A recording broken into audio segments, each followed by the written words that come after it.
आज हम एक ऐसे इंसान की पर्सनल डायरी खंगालने वाले हैं जो अपने समय में दुनिया के सबसे शक्तिशाली साम्राज्य का शासक था। जो एक रोम का सम्राट था। बिल्कुल, एक ऐसा इंसान जिसके पास असीमित संपत्ति थी, जो एक इशारे पर पूरी सेना को कहीं भी भेज सकता था, और जिसके पास वो सब कुछ था जिसे आज की दुनिया सफलता मानती है। लेकिन मजे की बात देखिए, जब रात होती थी तो वो सम्राट अपने टेंट में बैठकर ये नहीं लिख रहा था कि दुनिया पर राज कैसे करना है। वो ये लिख रहा था कि खुद के मन पर और खुद के गुस्से पर कैसे काबू पाना है। हाँ, और खुद की चिंताओं पर कैसे जीत हासिल करनी है। हम बात कर रहे हैं मार्कस ऑरेलियस की। और आज की हमारी इस चर्चा का मुख्य उद्देश्य स्टोइक मास्टरी और उनकी मशहूर डायरी मेडिटेशंस के सबसे शक्तिशाली रहस्यों को डिकोड करना है। एक ऐसा सम्राट जिसके पास सब कुछ था, फिर भी जो अपनी आंतरिक शांति के लिए जद्दोजहद कर रहा था। और यहाँ सबसे दिलचस्प और हैरान करने वाला तथ्य ये है कि मार्कस ऑरेलियस ने ये किताब कभी दुनिया के लिए लिखी ही नहीं थी।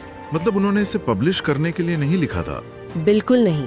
इसका मूल शीर्षक मेडिटेशंस था ही नहीं। उन्होंने इसे नाम दिया था ताइस हियोतॉन। हाँ, जिसका यूनानी भाषा में मतलब होता है खुद के लिए।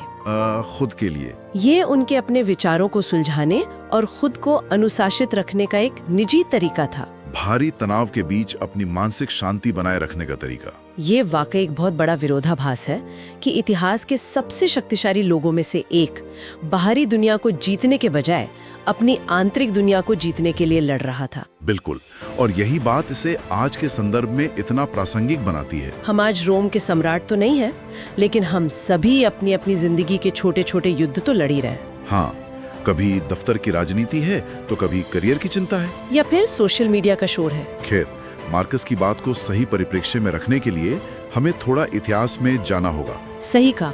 मैं सोचता हूँ कि उनके समय में आखिर ऐसा क्या चल रहा था जिसने उन्हें रातों को बैठकर इस तरह का आत्ममंथन करने पर मजबूर कर दिया। अगर हम 160 से 180 ईस्वी के आसपास के रोमन साम्राज्य को देखें तो वो समय कोई सुनहरा दौर नहीं था। अच्छा। मार्कस ऑरेलियस का शासनकाल भयंकर संकटों से भरा हुआ था। मतलब चुनौतियां ही चुनौतियां थी। सबसे पहले तो एंटोनिन प्लेग नाम की एक भयानक महामारी फैली हुई थी, जिसने रोमन साम्राज्य की एक बड़ी आबादी को खत्म कर दिया था।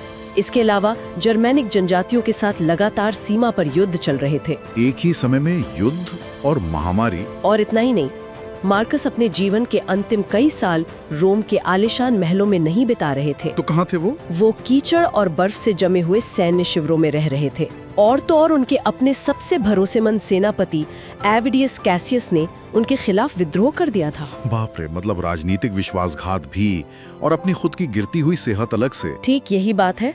अगर आज के समय में हम में से किसी के साथ इसका 10% भी हो जाए तो हम शायद तनाव से टूट जाएंगे या पूरी तरह से पैनिक कर जाएंगे। लेकिन बाहरी दुनिया में इतनी भयानक अराजकता होने के बावजूद मार्कस का ये मानना था कि इंसान का बाहरी घटनाओं पर कोई अधिकार नहीं होता, बल्कि उसका अपने मन पर पूरा अधिकार होता है। यही स्टोइसिज्म का मुख्य आधार है।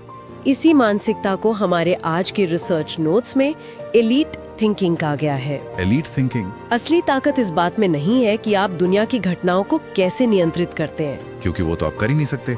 असली ताकत इस बात में है कि जब दुनिया आपके खिलाफ जा रही हो तब आप अपनी भावनाओं को कैसे नियंत्रित करते हैं, वो स्थितियों को किस तरह स्वीकार करते हैं। लेकिन यहाँ मैं थोड़ा संशय में हूँ। बताइए, क्या संशय है? देखिए, ये जो बात है कि जो नियंत्रण में है उसी पर ध्यान दें। अंग्रेजी में कहें तो कंट्रोल द कंट्रोलेबल। हाँ, ये सिद्धांत सुनने में तो बहुत अच्छा लगता है, लेकिन क्या ये इंसान को थोड़ा निष्क्रिय नहीं बना देता? निष्क्रिय से आपका क्या मतलब है? मतलब अगर कल को अर्थव्यवस्था गिर रही है या दफ्तर में कोई मेरे खिलाफ राजनीति कर रहा है, तो क्या मैं बस ये सोचकर शांत बैठ जाऊं कि ये तो मेरे नियंत्रण में नहीं है? ये एक बहुत ही आम गलत फहमी है जो लोगों को स्टोइसिज्म के बारे में होती है। अच्छा? ये निष्क्रियता या हार मान लेना बिल्कुल नहीं है। स्टोइक फिलॉसफी असल में ऊर्जा के सही प्रबंधन के बारे में है। Energy management? बिल्कुल। इसे डाइकोटमी ऑफ कंट्रोल कहा जाता है। कल्पना कीजिए कि आप एक तीरंदाज हैं। ठीक है, मैं एक तीरंदाज हूँ। आपने सही धनुष चुना, डोरी को पूरी ताकत से खींचा, हवा की दिशा का अनुमान लगाया और निशाना साधा। ये सब कुछ मेरे नियंत्रण में है? बिल्कुल। तीर के धनुष से छूटने तक सब कुछ आपके नियंत्रण में है, लेकिन जैसे ही तीर कमान से निकलता है, नियंत्रण खत्म हो जाता है। एकदम। अचानक हवा का झोंका आ सकता है या लक्ष्य अपनी जगह से हट सकता है। तो तीर का निशाने पर लगना मेरे हाथ में नहीं है? लेकिन निशाना लगाना मेरे हाथ में है। एकदम सही। अर्थव्यवस्था आपके हाथ में नहीं है, लेकिन अपने कौशल को अपग्रेड करना आपके हाथ में है। हाँ, दफ्तर की राजनीति में नहीं रोक सकता, लेकिन अपना काम पूरी ईमानदारी से करना मेरे हाथ में है। जब हम अपनी सारी मानसिक ऊर्जा उस तीर पर लगाते हैं जो कमान से छूट चुका है, तो हम अपना रिमोट कंट्रोल दूसरों के हाथ में दे देते हैं। जैसे कि लोग मेरे बारे में क्या सोचेंगे या भविष्य में क्या होगा। हाँ, एलीट थिंकिंग ये है कि आप अपनी ऊर्जा केवल उस चीज पर केंद्रित करें जिसे आप बदल सकते हैं। और वो है हमारी अपनी प्रतिक्रिया। बिल्कुल, हमारा अपना रिएक्शन। ये बहुत ही सशक्त विचार है। अगर कोई अपमान करता है तो गुस्सा होना हमारी डिफॉल्ट प्रतिक्रिया होती है, जो कि बहुत स्वाभाविक है। लेकिन अगर हम समझ जाएं कि सामने वाले का व्यवहार हमारे नियंत्रण में नहीं है, तो हम उस पर अपनी ऊर्जा बर्बाद नहीं करेंगे। और शांत रहने पर नियंत्रण हमारे स्वयं के पास रहता है। इसे सबसे बड़ी भावनात्मक शक्ति बताया गया है। खैर, नियंत्रण के इस बात से मुझे डायरी के उस हिस्से की याद आ रही है जो थोड़ा डरावना भी लग सकता है। आप मेमेंटो मोरी की बात कर रहे हैं? हाँ, मार्कस अपनी डायरी में बार बार मौत का जिक्र करते हैं। याद रखो कि तुम्हें मरना है। अब ईमानदारी से कहूँ तो हर दिन अपनी मौत के बारे में सोचना बहुत ही नकारात्मक नहीं लगता? थोड़ा डिप्रेसिंग सा। पहली नजर में ये बहुत ही डार्क या नकारात्मक लगता है, मैं मानती हूँ। लेकिन स्टोइक्स के लिए मौत का विचार कोई डरावना साया नहीं था। तो फिर क्या था? वो जीवन में स्पष्टता लाने का सबसे बड़ा टूल था, क्लैरिटी। क्लैरिटी कैसे? जब इंसान को ये याद रहता है कि उसका समय इस धरती पर बहुत सीमित है, तो वो व्यर्थ की चीजों में उलझना छोड़ देता है। मतलब ये नकारात्मक होने के लिए नहीं, बल्कि हमें जगाने के लिए था। बिल्कुल। लेकिन जरा सोचिए, अगर हम हर दिन को अपना आखिरी दिन मान लें, तो क्या हम भविष्य के लिए निवेश करना नहीं छोड़ देंगे? या लंबी योजनाएं बनाना? हाँ, अगर मैं कल मरने वाला हूँ तो मैं आज अपने रिटायरमेंट फंड की चिंता क्यों करूंगा? ये थोड़ा अव्यवहारिक नहीं लगता? ये बहुत ही वाजिब सवाल है। हर दिन को आखिरी दिन की तरह जीने का स्टोइक अर्थ ये बिल्कुल नहीं है कि इंसान अपनी जिम्मेदारियां छोड़ दे और बस पार्टी करने लगे। हाँ, ऐसा नहीं है। इसका असली अर्थ ये है कि आप जो भी काम कर रहे हैं उसमें अपना 100% दें और उसे टाले नहीं। प्रोक्रेस्टिनेट ना करें। अगर आज आपको अपने परिवार के साथ समय बिताना है तो पूरी तरह वही मौजूद रहें, ये सोचकर कि शायद ये आखिरी मौका हो। समझ गया। अगर आप कोई काम कर रहे हैं तो उसे इतनी शिद्दत से करें जैसे कि वो आपकी जिंदगी का आखिरी काम हो। ये विचार तो ओवरथिंकिंग को ही खत्म कर देता है। बिल्कुल। जब समय कम हो तो क्या कोई अहंकार या दूसरों से स्वीकृति पाने में अपनी ऊर्जा नष्ट करेगा? बिल्कुल नहीं। समय सबसे बड़ी मुद्रा है और मेमेंटो मोरी हमें याद दिलाता है कि इसे बहुत सोच समझकर खर्च करना चाहिए। और शायद इस समय और ऊर्जा को बचाने का सबसे मुश्किल हिस्सा तब आता है जब हमें नकारात्मक लोगों का सामना करना पड़ता है, जो कि रोज ही होता है। हाँ, मार्कस ऑरेलियस ने इसका भी एक बहुत दिलचस्प तरीका निकाला था, प्री मेडिटेशियो मलोरम। हाँ, वो सुबह उठते ही एक मानसिक अभ्यास करते थे। उन्होंने अपनी डायरी में लिखा है कि सुबह उठते ही खुद से कहो कि आज मेरा सामना ऐसे लोगों से होगा जो स्वार्थी हैं, अज्ञानी हैं और असभ्य हैं, और जो मेरा दिन खराब करने की कोशिश करेंगे। आज के दौर में ये कुछ ऐसा है जैसे सुबह उठकर ये मान लेना कि आज ट्रैफिक में कोई बेवजह हॉर्न बजाएगा या सोशल मीडिया पर कोई नफरत भरा कमेंट करेगा। और यहाँ महत्वपूर्ण बात यह है कि मार्कस ये बात निराश होकर नहीं कह रहे थे, ये वास्तविकता की स्वीकृति थी, एक्सेप्टेंस। हाँ, जब आप पहले से ये मान लेते हैं कि दुनिया में मुश्किल लोग हैं और आपका उनसे सामना होना तय है, तो आपको झटका नहीं लगता। आप शांत रहते हैं क्योंकि आप मानसिक रूप से तैयार थे। बिल्कुल। लेकिन यहाँ मुझे एक बात खटकती है। क्या? हम हमेशा ये क्यों मान लें कि सामने वाला अज्ञानी है? कई बार लोग जानबूझकर दूसरों को नुकसान पहुंचाते हैं। दफ्तर में क्रेडिट चुराना या किसी का अपमान करना, ये सब लोग पूरी समझदारी के साथ करते हैं। ऐसे में उन पर गुस्सा न करना क्या अन्याय को सहना नहीं है? स्टोइक नजरिया यहाँ थोड़ा अलग ढंग से काम करता है। स्टोइक्स का मानना था कि कोई भी इंसान जानबूझकर बुराई नहीं चुनता। अच्छा। वे ऐसा इसलिए करते हैं क्योंकि वे सही और गलत के बीच का असली अंतर नहीं जानते। मतलब उन्हें लगता है कि वो जो कर रहे हैं वही सही है उनके लिए। हाँ, उनकी नजर में जो व्यक्ति स्वार्थी या क्रूर है वो असल में मानसिक रूप से बीमार या अज्ञानी है। तो उन पे गुस्सा करना ऐसा है जैसे किसी बीमार व्यक्ति पर इसलिए गुस्सा करना क्योंकि उसे बुखार है। बिल्कुल सही पकड़ा आपने। आप अपनी मानसिक शांति क्यों खोएं? क्योंकि सामने वाले को जीवन जीने का सही तरीका नहीं पता। ये नजरिया वाकई जीवन बदल सकता है। किसी और की अज्ञानता की कीमत अपनी मानसिक शांति खोकर क्यों चुकाएं? और जो स्रोत सामग्री में लिखा है वो मुझे बहुत पसंद आया कि ये नकारात्मक लोग असल में हमारे शिक्षक होते हैं, टीचर्स। हाँ, ये एक बहुत बड़ा वैचारिक बदलाव है। वे नकारात्मक लोग हमारी परीक्षा लेने आते हैं। वे हमें धैर्य, संयम और सहनशीलता सिखाने आते हैं। जब आप किसी चिड़चिड़े व्यक्ति को एक शिक्षक के रूप में देखना शुरू कर देते हैं तो आपका पूरा नजरिया ही बदल जाता है। मतलब किसी भी इंसान का मूड किसी दूसरे के व्यवहार पर निर्भर नहीं होना चाहिए। अपना मानसिक नियंत्रण खोना स्टोइसिज्म का सबसे बड़ा नियम तोड़ना है। क्या बात है। तो मतलब अगली बार जब कोई ट्रैफिक में मुझे गलत तरीके से ओवरटेक करे तो मुझे उसे एक धैर्य का शिक्षक मानना है। बिल्कुल।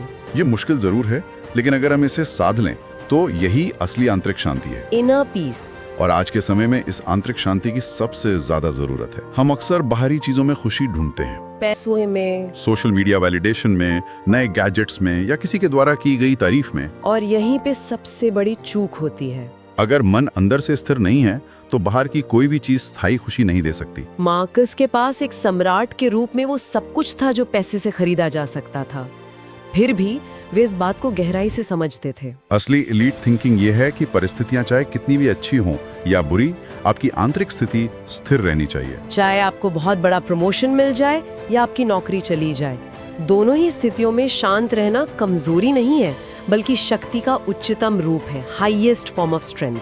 और इस शक्ति को विकसित करने के लिए मार्कस जो टूल इस्तेमाल करते थे वो था जर्नलिंग, यानी डायरी लिखना। लेकिन ये कोई आम डायरी नहीं थी जिसमें लिखा जाए कि आज मैंने क्या खाया। ये खुद से कठिन सवाल पूछने का एक जरिया था।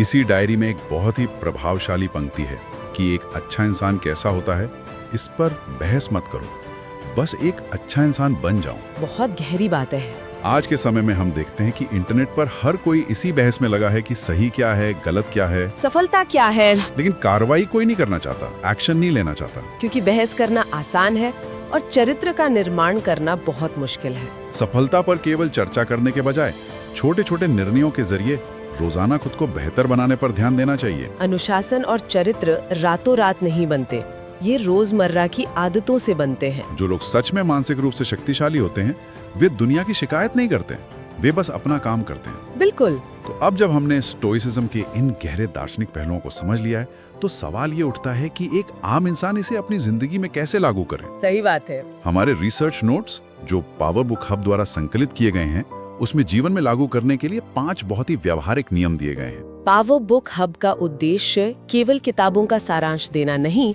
बल्कि लोगों में शक्तिशाली विचार प्रक्रिया का निर्माण करना है। तो चलिए इन 5 नियमों पर चर्चा करते हैं। पहला नियम है सुबह की याद, मॉर्निंग रिमाइंडर। ये वही प्री मेडिटेशन अलोरम है जिसकी हमने अभी बात की थी।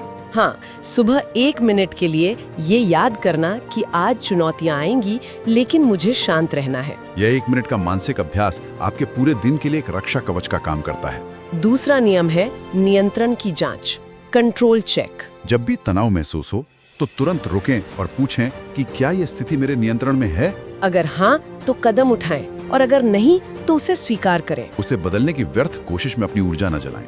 और तीसरा नियम जो शायद सबसे जरूरी है वो है प्रतिक्रिया से पहले रुकना, पॉज बिफोर रिएक्टिंग। कुछ भी बोलने या रिएक्ट करने से पहले 5 सेकंड का पॉज लेना। ये 5 सेकंड रिश्ते और मानसिक शांति दोनों बचा सकते हैं। हाँ, इस 5 सेकंड के पॉज पर मुझे अपना एक किस्सा याद आ रहा है। एक बार मैंने गुस्से में एक वेंडर को बहुत ही आक्रामक ईमेल ड्राफ्ट किया। अच्छा। मैं इतना गुस्से में था कि मैंने बिना सोचे तुरंत सेंड बटन दबा दिया और सेंड करने के अगले ही सेकंड मुझे एहसास हो गया कि मैंने गलती कर दी है। वो होता है अक्सर। उस एक ईमेल ने हमारा सालों का प्रोफेशनल रिश्ता हमेशा के लिए खराब कर दिया। अगर आपने सिर्फ 5 सेकंड रुककर सोचा होता तो शायद प्रतिक्रिया बहुत अलग होती। बिल्कुल, ये 5 सेकंड हमें रिएक्टिव से रिस्पॉन्सिव बना देते हैं। अब आते हैं चौथे नियम पर, दैनिक आत्मनिरीक्षण, डेली रिफ्लेक्शन। रात को 5 मिनट सोचकर ये देखना कि आज कहाँ बेहतर किया जा सकता था। किन चीजों को आपने अच्छे से संभाला। ये रोजाना का आत्मनिरीक्षण व्यक्तिगत विकास की गति को कई गुना बढ़ा देता है। और अंतिम 5वां नियम है चरित्र पर ध्यान, फोकस ऑन कैरेक्टर। हम अक्सर नतीजों के पीछे भागते हैं, लेकिन स्टोइक नियम ये कहता है कि नतीजों के बजाय अपने प्रयासों और चरित्र निर्माण पर ध्यान देना चाहिए। अगर आपका इनपुट सही है तो आउटपुट अपने आप सही दिशा में जाएगा। इस पूरी चर्चा को समेटते हुए हम कह सकते हैं कि मेडिटेशंस कोई साधारण मोटिवेशनल किताब नहीं है। ये असल में दिमाग को मजबूत बनाने का एक मेंटल ट्रेनिंग मैनुअल है। सबसे महत्वपूर्ण बात यह है कि अपने मन को नियंत्रित करें, अन्यथा ये अनियंत्रित मन आपको नियंत्रित कर लेगा। बाहरी दुनिया में चाहे जो भी तूफान आए, इंसान का असली घर उसका अपना मन होता है। मन को नियंत्रित करें, वरना वो आपको नियंत्रित कर लेगा। ये चर्चा वाकई बहुत गहरी और सोचने पर मजबूर करने वाली रही है। बिल्कुल। मार्कस ऑरेलियस की इस डायरी ने हमें ये सिखाया कि बाहरी दुनिया की अनिश्चितताओं के बीच भी हम अपने भीतर कैसे एक शांत किला बना सकते हैं। सही कहा। लेकिन चर्चा को खत्म करने से पहले मैं चाहता हूं कि हम सभी एक बहुत ही अलग नजरिया अपनाएं। एक ऐसा विचार जिस पे श्रोता खुद विचार कर सके। हाँ, एक ऐसा सवाल जो आपको आज रात सोचने पे मजबूर कर देगा। तो क्या है वो सवाल?